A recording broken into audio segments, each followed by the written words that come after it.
Sud Radio, on parle IMO, les 48 secondes. Avec Efficity by Foncia pour vous donner les clés de l'immobilier en toute sérénité.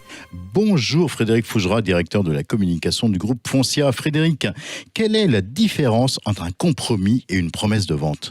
Bonjour Marc. Et oui, attention, il peut y avoir confusion. La promesse de vente n'engage que le vendeur. Une fois signé, le vendeur se doit de réserver le bien pour l'acheteur au prix convenu, dans la limite d'une durée fixée ensemble. De son côté, l'acquéreur verse une indemnité d'immobilisation du bien, généralement à hauteur de 10% du montant total de la vente, hors frais de notaire. Cette promesse est écrite et signée, soit devant le notaire, soit sous seing privé. L'acquéreur bénéficie alors d'un délai d'option, au terme duquel il précisera s'il achète ou non le bien. On dit lever l'option ou ne pas lever l'option.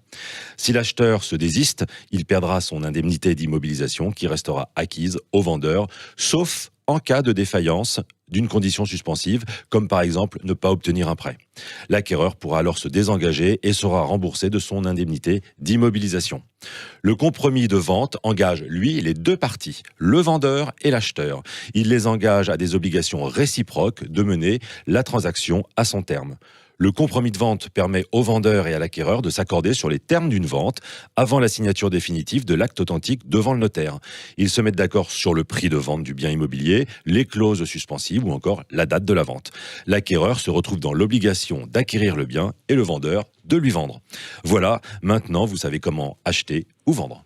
Merci Frédéric Fougera.